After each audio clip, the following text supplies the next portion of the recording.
ಬಲವಂತ ಮಾಡಬೇಡಿ.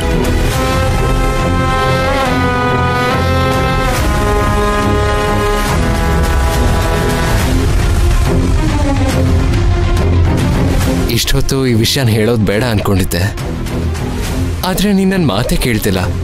ಹೇಳಲೇಬೇಕಾಗತ್ತೆ. ಧ್ರುವ ಅವ್ರ ಅಮ್ಮಂಗೋಸ್ಕರ ಗಂಜಿ ಮಾಡಕ್ ಹೋಗಿ ಬಿಸಿ ನೀರು ಕೈ ಮೇಲೆ ಚೆಲ್ಕೊಂಡು ಕೈ ಸುಟ್ಕೊಂಡಿದ್ದಾನಂತೆ. ಹೌದಾ? ಈ ಮಾತನ್ನ ನೀವು ಮುಂಚೆ ಯಾಕೆ ಹೇಳಿಲ್ಲ? ಮುಂಚೆ ಹೇಳ್ತಿದ್ರೆ ನೀನ್ ಹೋಗ್ತಿದ್ಯಾ? ಹೌದು ಸರ್, ಅವರು ಕೈ ಸುಟ್ಕೊಂಡಿದ್ದಾರೆ. ಅಮ್ಮಂಗ್ ಕಷ್ಟ ಆಗುತ್ತೆ, ನಾನು ಹೋಗ್ಲೇಬೇಕು. ನಾನು ಹೋಗ್ತಿದ್ದೆ. ಮತ್ತೆ ಹೋಗು ಬೇಗ. ಆದ್ರೆ ಇವತ್ತು ತುಂಬಾ ಕೆಲಸ ಐತೆ ಸರ್. ಅದೆಲ್ಲ ನಾನು ನೋಡ್ಕೋತೀನಿ, ನೀನ್ ಹೊರಡು.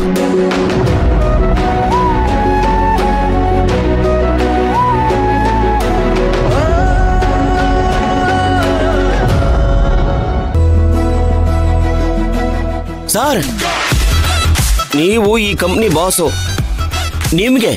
ನಿಮ್ಗೆ ಒಂಚೂರು ಬೆಲೆ ಕೊಡ್ದೇವ್ರೊಳ ಬಗ್ಗೆ ನೀವ್ ಯಾಕೆ ಸರ್ ಇಷ್ಟೊಂದು ಕಾಳಜಿ ತೋರಿಸ್ತೀರಾ?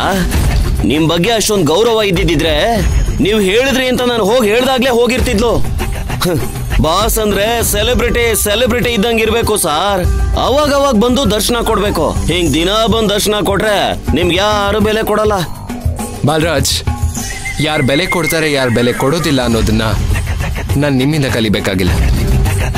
And moreover, boss employees ಜೊತೆ ಸೆಲೆಬ್ರಿಟಿ ತರ ಅಲ್ಲ. ಒಬ್ಬ ಫ್ರೆಂಡ್ ಆಗಿ, ಒಬ್ಬ ವೆಲ್ ವಿಷರ್ ಆಗಿ, ಒಬ್ಬ ಕೇರ್ ಟೇಕರ್ ತರ ಇರಬೇಕು. ಅವ್ರನ್ನ ಫ್ಯಾಮಿಲಿ ತರ ಟ್ರೀಟ್ ಮಾಡಬೇಕು. ಅವ್ರ ಕಷ್ಟಗಳಲ್ಲಿ ಅವ್ರನ್ನ ಸ್ಪಂದಿಸ್ಬೇಕು. ಆಗ ಅವ್ರು ಎಲ್ರಿಗೂ ಮರ್ಯಾದೆ ಕೊಡ್ತಾರೆ, ಮಾತು ಕೇಳ್ತಾರೆ. ಇದೆಲ್ಲ ನಿಮ್ಗೆಲ್ರಿ ಗೊತ್ತಾಗುತ್ತೆ. ಫ್ಯಾಮಿಲಿ ತರ ಟ್ರೀಟ್ ಮಾಡಬೇಕು ಸರ್, ಆದ್ರೆ ಎಂಪ್ಲಾಯಿನೇ ಫ್ಯಾಮಿಲಿ ಮಾಡ್ಕೋಬಾರ್ದು.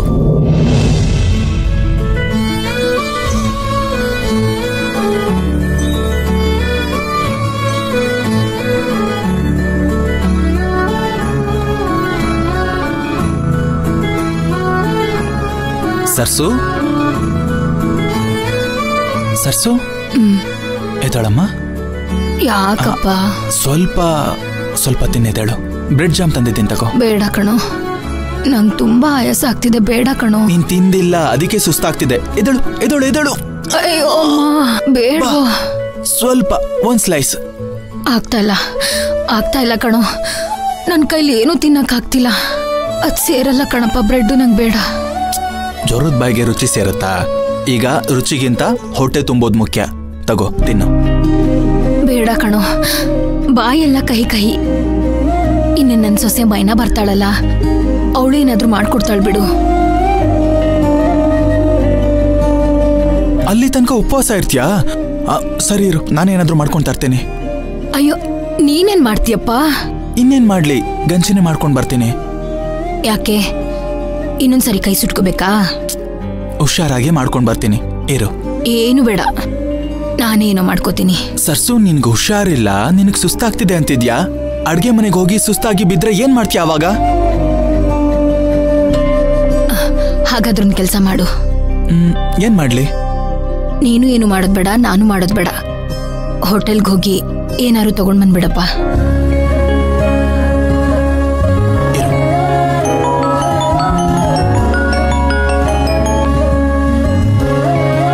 ಸರ್ಸು, ಮೈನಾ ಫೋನ್ ಮಾಡ್ತಾ ಇದ್ದಾಳೆ.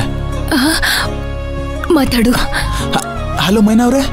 ಧ್ರುವ ಅವ್ರೆ, ಏನಾಯ್ತು? ಬಿಸಿನೀರ್ ಬೀಳಿಸ್ಕೊಂಡು ಕೈ ಸುಟ್ಕೊಂಡ್ರಂತೆ. ಅಲ್ಲ ಧ್ರುವ ಅವ್ರೆ, ನೋಡ್ಕೊಂಡ್ ಕೆಲ್ಸ ಮಾಡ್ಬೇಕಲ್ವಾ? ಇವಾಗ ಹೇಗಿದೆ ನೋವು? ಏಯ್ ಮೈನಾ ಅವ್ರೆ, ಒಂದ್ ನಿಮಿಷ. ಅಷ್ಟೊಂದು ದೊಡ್ಡದಾಗೇನು ಆಗಿಲ್ಲ. ದೊಡ್ಡದೋ ಚಿಕ್ಕದೋ, ಒಟ್ನಲ್ಲಿ ಕೈ ಸುಟ್ಕೊಂಡಿರೋದ್ ನಿಜ ತಾನೆ? ಅಲ್ಲ, ನೋಡ್ಕೊಂಡ್ ತಾನೆ ಕೆಲ್ಸ ಮಾಡ್ಬೇಕು. ಇಲ್ಲ ಮೈನಾ ಅವ್ರೆ, ನನ್ಗೇನೂ ಆಗಿಲ್ಲ. ಅಮ್ಮನ್ಗೆ ಹುಷಾರಿಲ್ಲ ಅಷ್ಟೇ. ಧ್ರುವ ಅವ್ರೆ, ನೀವ್ ಸುಮ್ನೆ ಇರಿ. ಬೆಳಿಗ್ಗೆ ಫೋನ್ ಮಾಡಿದಾಗ ಅಮ್ಮಂಗ್ ಹುಷಾರಿಲ್ಲ ಅಂತ ಹೇಳ್ಬೇಕು ತಾನೆ? ನಾನೇನೋ ಸಣ್ಣ ಪುಟ್ಟ ತಲೆನೋವು ಅನ್ಕೊಂಡಿದ್ದೀನಿ. ನೀವ್ ನೋಡಿದ್ರೆ ಅವ್ರ ಮೇಲೆಳಕ್ ಆಗದಿರಷ್ಟು ಹುಷಾರ್ ತಪ್ಪವ್ರೆ ಅಂತ ನಂಗೆ ಗೊತ್ತಿರ್ಲಿಲ್ಲ. ಪರವಾಗಿಲ್ಲ ಬಿಡಿ ಮೈನಾ ಅವ್ರೆ, ಗಾಬರಿ ಪಟ್ಕೋಬೇಡಿ. ಸರಿ, ನೀವಿಬ್ರು ಏನಾದ್ರೂ ತಿಂದ್ರಾ? ಇಲ್ಲ, ಈಗ ಅಮ್ಮನ್ಗೇನಾದ್ರೂ ತರ್ಬೇಕು ಅಂತ ಹೋಟೆಲ್ಗೆ ಹೋಗ್ತಿದ್ದೆ. ಬೇಡ ಬೇಡ ಬೇಡ, ನಾನೇ ಬಂದು ಏನಾದ್ರೂ ಅಡಿಗೆ ಮಾಡ್ತೀನಿ. ಹೋಟ್ಲು ಗೀಟ್ಲು ಏನೋ ಬೇಡ. ಬರ್ತಿದ್ದೀರಾ? ಹೌದೇನೋ, ಆಟೋಲ್ ಬರ್ತೀವ್ನಿ. ಇನ್ ಸ್ವಲ್ಪ ಹೊತ್ತು ಬಂದ್ಬಿಟ್ಟೆ. ಹಾ, ಓಕೆ ಓಕೆ, ನೀವು ಆರಾಮಾಗಿ ಬನ್ನಿ. ಹಾ ಸರಿ. ಅಣ್ಣ ಸ್ವಲ್ಪ ಬೇಗ ಹೋಗಿ. ಸರ್ಸು, ನಿನ್ ಸೊಸೆ ಅವನ್ದವೇ ಬರ್ತಾ ಇದ್ದಾಳೆ. ನೋಡು, ಅತ್ತೆಗೆ ಹುಷಾರಿಲ್ಲ ಅಂದ ತಕ್ಷಣ ಹೆಂಗ್ ಓಡ್ ಬರ್ತಿದ್ದಾಳೆ ಅಂತ. ನನ್ಗೂ ಅವಳನ್ನ ನೋಡ್ಬೇಕು ಅಂತ ತುಂಬಾ ಆಸೆ ಆಗಿತ್ತು. ಅವಳು ನೋಡ್ತಿದ್ದಂಗೆ ನನ್ ಜ್ವರ ಎಲ್ಲ ಓಡೋಗ್ಬಿಡುತ್ತೆ. ಹಾ ಹೌದಾ? ನಿನ್ ಮಗ ಆಗ್ಲಿಂದ ಕೈ ಸುಟ್ಕೊಂಡು ನಿನ್ನ ಜೋಪಾನ್ವಾಗಿ ಕಷ್ಟಪಟ್ಟು ನೋಡ್ಕೊಂತಾ ಇದ್ರೆ ಆಗ ನಿನ್ಗೇನು ಅನ್ನಿಸ್ಲಿಲ್ಲ. ಅದೇ ನಿನ್ ಸೊಸೆ ಮುಖ ಒಂದ್ಸಲ ನೋಡಿದ ತಕ್ಷಣ ನಿನ್ ಜ್ವರ ಹೊಡೋಗುತ್ತಾ? ಆಯ್ತು ಬಿಡು. ಹೋಗೋ, ನಿನ್ಗದೆಲ್ಲ ಅರ್ಥ ಆಗಲ್ಲ, ಹೋಗು. ಅಪ್ಪ ಏನಾಯ್ತು? ಆಗ್ಲಿಂದ ಹೇಳ್ದೆ ಓಡಾಡ್ಬೇಡ ಅಂತ, ಆದ್ರೂ ಅಲ್ಲಿ ಅಡ್ಗೆ ಮನೆ ತನಕ ಬಂದೆ ಅಲ್ವಾ? ಹೋಗ್ಲಿ, ರೆಸ್ಟ್ ಮಾಡು. ಧ್ರುವ, ನಿನ್ನ ಹತ್ರ ಒಂದು ಮುಖ್ಯವಾದ ವಿಷಯ ಮಾತಾಡ್ಬೇಕಣೋ.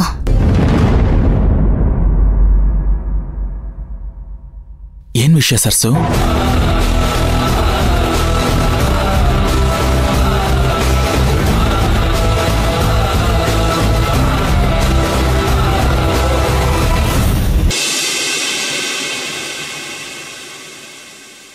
ಸರ್ಸು, ಏನೋ ವಿಷಯ ಹೇಳ್ಬೇಕು ಅಂತ ಹೇಳಿ ಕರ್ಕೊಂಡ್ ಬಂದೆ. ಏನ್ ವಿಷಯ?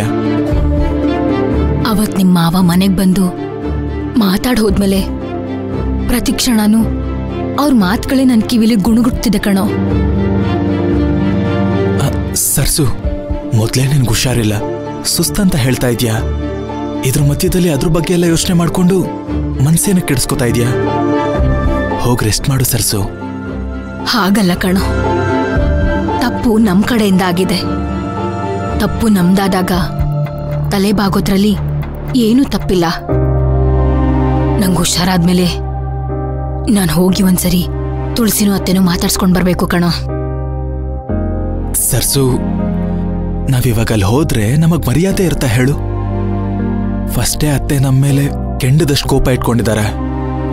ನಾವಲ್ಲಿ ಹೋಗೋದು ನನಗ್ಯಾಕೋ ಸರಿ ಅಂತ ಅನ್ನಿಸ್ತಾ ಇಲ್ಲ.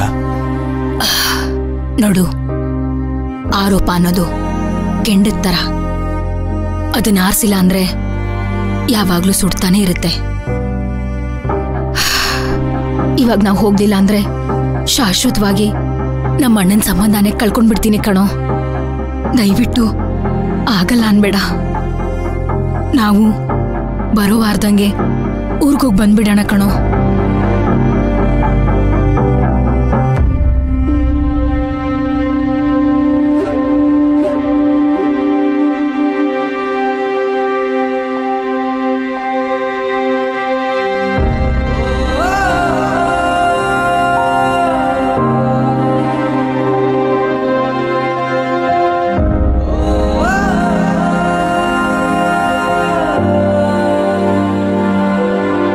ಧ್ರುವ, ನಮ್ಮ ಮನೇಲಿ ಇತ್ತೀಚೆಗೆ ಆಗ್ತಿರೋದು ನೋಡ್ತಿದ್ರೆ ತುಳಸಿನೇ ಕಾರಣ ಅನ್ನಿಸ್ತಿದೆ ಕಣೋ.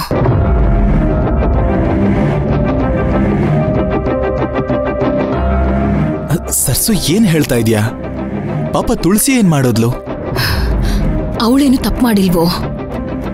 ತಪ್ಪು ಮಾಡಿರೋದು ನಾವು. ನೋಡಪ್ಪ, ಒಂದ್ ಹೆಣ್ಣಿನ ಕಣ್ಣಲ್ಲಿ ಕಣ್ಣೀರ್ ಹಾಕ್ಸಿದ್ರೆ ಆ ಮನೇಲಿ ಯಾವ ಕಾರ್ಯಗಳು ನಡೆಯಲ್ಲ. ನೀನೇ ನೋಡಿದ್ಯಲ್ಲ, ಪಾಪ ಮೈನಾ ಏನು ತಪ್ಪು ಮಾಡಿಲ್ಲ. ಅವಳಿಗೆಷ್ಟು ನೋವು ಕೊಟ್ಟೆ, ಅವಳ ಕಣ್ಣಲ್ಲಿ ಎಷ್ಟು ನೀರು ಹಾಕ್ಸ್ದೆ, ಅವಳಿಗೆಷ್ಟು ಅವಮಾನ ಮಾಡಿದೆ.